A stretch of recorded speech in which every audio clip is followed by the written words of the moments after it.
YouTube पर मिलने वाली हिंदी रोमांटिक और सेंशुअल कहानियों में शायद अब तक की सबसे अच्छी कहानियों में से एक ये कहानी है।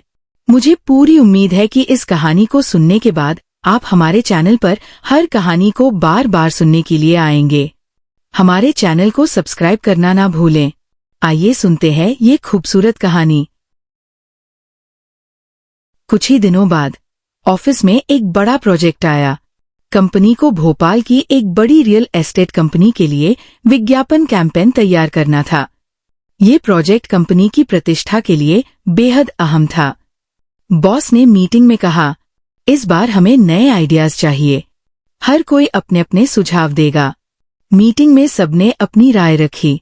जब शनाया की बारी आई तो वह थोड़ा हिचकिचाई। उसके सहकर्मी आधी मुस्कान लिए उसे देख रहे थे, जैसे इंतजार कर रहे हों कि वह फिर कोई साधारण सा आइडिया देगी। मगर उस रात जय ने जो बात उसके दिल में डाली थी, उसने उसे हिम्मत दी। उसने पूरे आत्मविश्वास से कहा, क्यों न हम इस कैंपेन में भोपाल की ऐतिहासिकता और आधुनिकता को जोड़ें? इस शहर की आत्मा ही हमारी यूएसपी बन सकती है। लोग सिर्फ घर नहीं खरीदते, वे यादें और जड़ें खोजते हैं। कमरे में अचानक सन्नाटा छा गया। बॉस ने गंभीर होकर कहा, ये दिलचस्प विचार है शनाया, तुम इस पर विस्तार से काम करो। पहली बार सबकी आंखों में उसके लिए सम्मान की झलक थी। घर लौटकर शनाया ने जय को ये खबर सुनाई, जय, मैंने आज सचमुच हिम्मत दिखाई, मगर अब डर लग रहा है कि प्रेजेंटेशन कैसे तैयार करूं। जय हंसा, डरो मत, मैं हूं ना तुम्हारे साथ। चलो मिलकर बनाते हैं। फिर उसने शनाया को समझाया कि भोपाल की ऐतिहासिक धरोहरें जैसे सांची स्तूप, भीमबेटका गुफाएं और ताज उल मसाजिद कैसे इस कैंपेन का हिस्सा बन सकती है। उसने उसे शब्दों की गहराई सिखाई, कैसे एक कहानी से ब्रांड को जोड़ना है। शनाया ने महसूस किया कि उसकी सोच का दायरा पहले से कहीं बड़ा हो गया है। प्रेजेंटेशन के दिन जब वो कॉन्फ्रेंस हॉल में खड़ी हुई तो उसका दिल जोर से धड़क रहा था। लेकिन जैसे ही उसने बोलना शुरू किया, उसे लगा कि जय उसकी पीठ पर हाथ रखे खड़ा है। उसकी आवाज स्थिर और आत्मविश्वास से भरी थी। भोपाल सिर्फ एक शहर नहीं, ये इतिहास और आधुनिकता का संगम है, और यही संगम हर घर में झलकना चाहिए। हमारा कैंपेन इस एहसास को लोगों तक पहुंचाएगा। क्लाइंट्स उसकी प्रस्तुति से बेहद प्रभावित हुए। उन्होंने तुरंत इस विचार को मंजूरी दे दी। ऑफिस लौटते ही बॉस ने उसकी पीठ थपथपाई, गुड जॉब शनाया, मुझे तुम पर गर्व है। उसके सहकर्मी जो हमेशा उसका मजाक उड़ाते थे, अब चुप थे। उस रात शनाया जय को गले लगाकर रो पड़ी। ये सब तुम्हारे कारण हुआ है जय, अगर तुम न होते तो मैं कभी इतना साहस नहीं जुटा पाती। जय ने मुस्कुराकर कहा, नहीं, ये सब तुम्हारे भीतर ही था। मैंने सिर्फ तुम्हें याद दिलाया कि तुम कितनी मजबूत हो। तुम वही शनाया हो जो अब तक दूसरों की परछाइयों में जी रही थी। अब तुम अपनी रोशनी में जी रही हो। शनाया ने पहली बार अपने भीतर गर्व महसूस किया। उसे लगा जैसे उसकी जिंदगी ने नई उड़ान भर ली है। धीरे धीरे जय और शनाया का रिश्ता और गहरा होता गया। अब जय सिर्फ उसका सहारा नहीं था, बल्कि उसका हमसफर बन गया था। वह हर मुश्किल में उसे रास्ता दिखाता, हर खुशी में उसका साथ देता। एक रात उसने जय से पूछा, अगर तुम मेरे जीवन में न आते तो मैं कहाँ होती? जय ने उसकी आंखों में देखा और बोला, शायद वही होती, मगर अकेली। अब तुम अकेली नहीं हो शनाया, मैं तुम्हारा हूँ, जब तक किस्मत हमें साथ रहने की मोहलत देती है। शनाया ने उसकी बाहों में सिमटकर कहा, काश ये मोहलत कभी खत्म न हो। शनाया अब पहले जैसी नहीं रही थी। उसकी आंखों में आत्मविश्वास की चमक थी और चेहरे पर अजीब सी संतुष्टि। हर सुबह जब वो आईने में देखती तो उसे लगता जैसे जय उसके पीछे खड़ा है और उसे संवार रहा है। कभी उसके बालों को हल्के से सहला देता, कभी कान में फुसफुसा देता, आज तुम बहुत सुंदर लग रही हो। शनाया मुस्कुराकर धीरे से जवाब देती, क्यों, बाकी दिनों मैं सुंदर नहीं लगती क्या? जय उसकी नजरों में गहराई से झांकता और कहता, तुम हमेशा सुंदर लगती हो, लेकिन जब तुम मुस्कुराती हो तब तुम्हारी सुंदरता मुझे छू लेती है। उस शाम ऑफिस से लौटकर शनाया बहुत थकी हुई थी। बारिश की हल्की बूंदें खिड़की पर गिर रही थी। वह चुपचाप सोफे पर आकर बैठ गई। तभी जय आया और उसके पास बैठ गया। उसने धीरे से उसका हाथ थामा।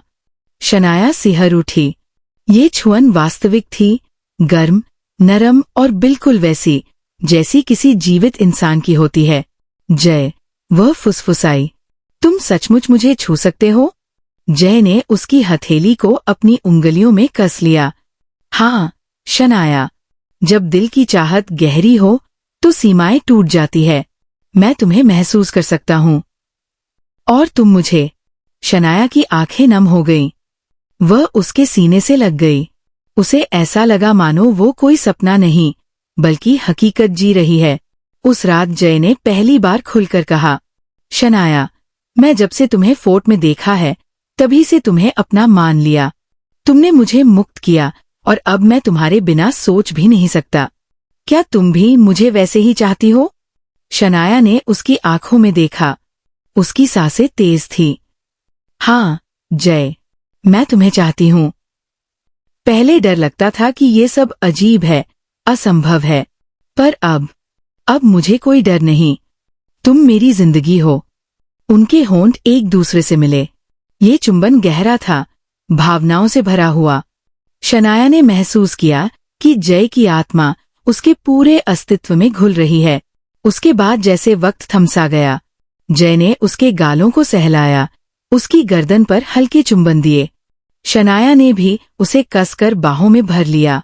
वह पहली बार किसी के इतने करीब थी, इतनी करीब कि उसकी सांसें जय की सांसों में मिल गई।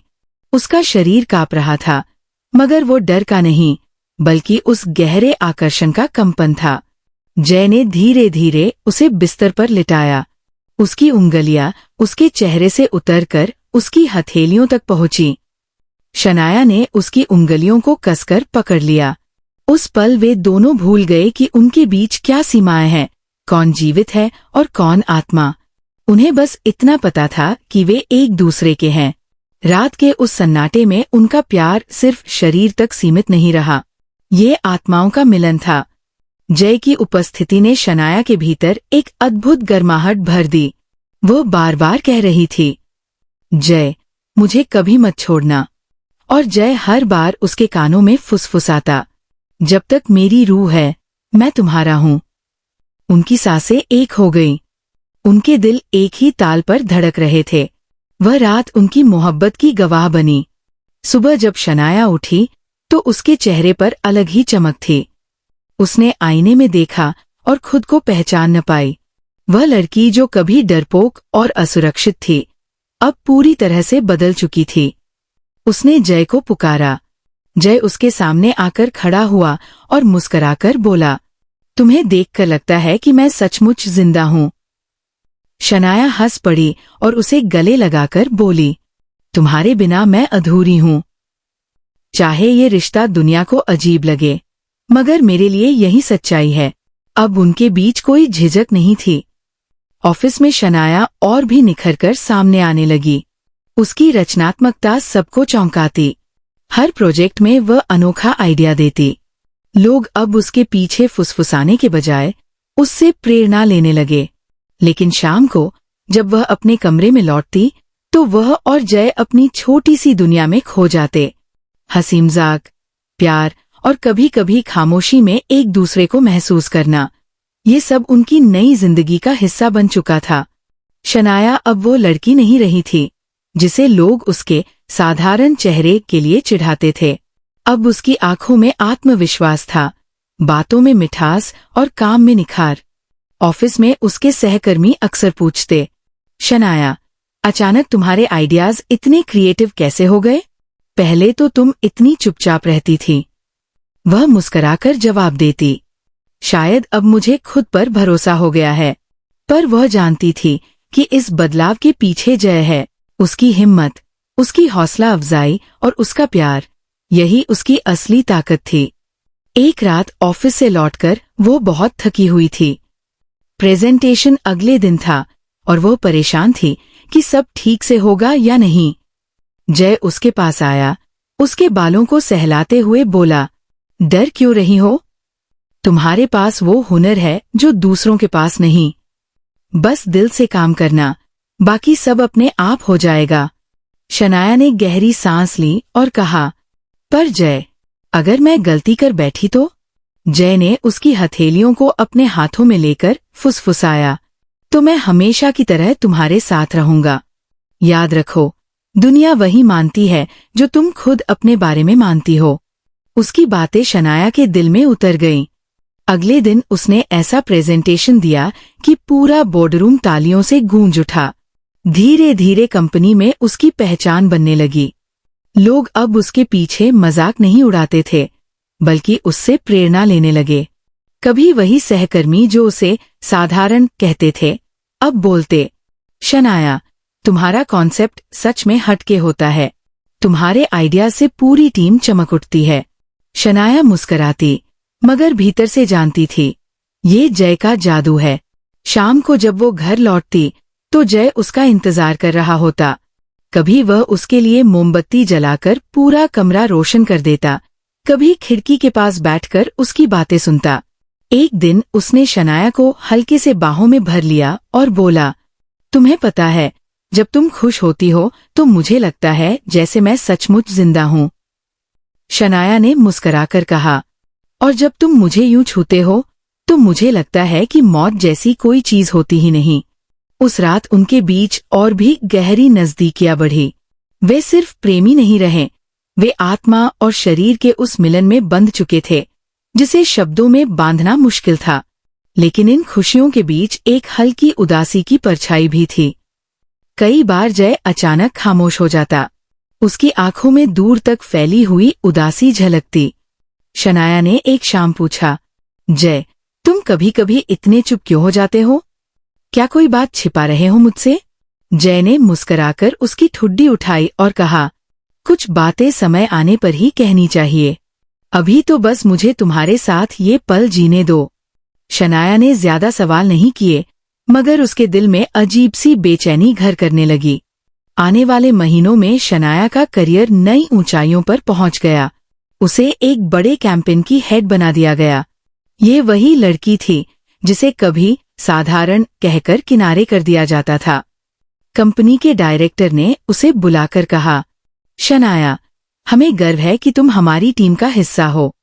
तुम्हारी क्रिएटिविटी ने हमें वहां पहुंचा दिया है जहां हम पहले सोच भी नहीं सकते थे। शनाया ने मुस्कुराकर धन्यवाद दिया, मगर उस वक्त उसकी नजरें सिर्फ जय को ढूंढ रही थी। और वह वही था, कोने में खड़ा, उसकी आंखों में गर्व और प्यार चमक रहा था। उस रात शनाया ने जय को कसकर गले लगाते हुए कहा, ये सब तुम्हारी वजह से है। अगर तुम मुझे हिम्मत न देते तो शायद मैं कभी ये सब हासिल न कर पाती। जय ने उसके होंठों पर हल्का सा चुंबन रखते हुए कहा, नहीं शनाया, ये सब तुम्हारे अंदर पहले से था। मैंने तो बस आईना दिखाया है, असली ताकत तुम हो। उनकी नजदीकियां उस रात और भी गहरी हो गईं। वो सिर्फ साथी नहीं थे, बल्कि एक दूसरे की सांसों में, धड़कनों में, रूह में समा चुके थे। लेकिन वक्त धीरे धीरे फिसल रहा था। जय जानता था कि उसके पास अब ज्यादा समय नहीं है।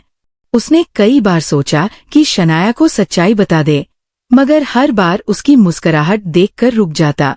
एक दिन जब वे दोनों खिड़की से बारिश देख रहे थे, जय ने अचानक उसका हाथ कसकर पकड़ लिया। शनाया, उसकी आवाज भारी थी, अगर एक दिन मैं तुम्हारे पास न रहूं तो क्या तुम वैसे ही रह पाओगी? शनाया हंसकर बोली, पागल हो क्या? तुम मुझे छोड़कर कहीं जा ही नहीं सकते। तुम मेरे हिस्से की सांसें हो। जय ने कुछ नहीं कहा, बस उसकी आंखों में गहरी नमी थी जिसे शनाया उस पल समझ न पाई। दिन बीतते गए, उनका रिश्ता और गहरा होता गया, मगर अब जय की मुस्कुराहटों में कभी कभी एक छुपा हुआ दर्द होता। शनाया को लगता कि जैसे कोई तूफान धीरे धीरे पास आ रहा है। वह बार बार सोचती, कहीं जय मुझे छोड़कर तो नहीं जाएगा? लेकिन फिर खुद को समझाती, नहीं, ये मेरा वहम है। हमारा रिश्ता इतना गहरा है कि इसे कोई ताकत नहीं तोड़ सकती। मगर उसे नहीं पता था कि किस्मत की लिखावट कभी कभी इंसानों की चाहत से बड़ी होती है। शनाया और जय की दुनिया अब एक दूसरे के इर्द गिर्द घूमने लगी थी। दिन भर ऑफिस के काम के बाद रातें उनके साथ की गवाह बनती। कभी हंसी, कभी शरारत, कभी खामोशी में बंधे आलिंगन। दोनों के बीच का रिश्ता अब उतना ही गहरा हो चुका था जितना किसी पति पत्नी का होता है।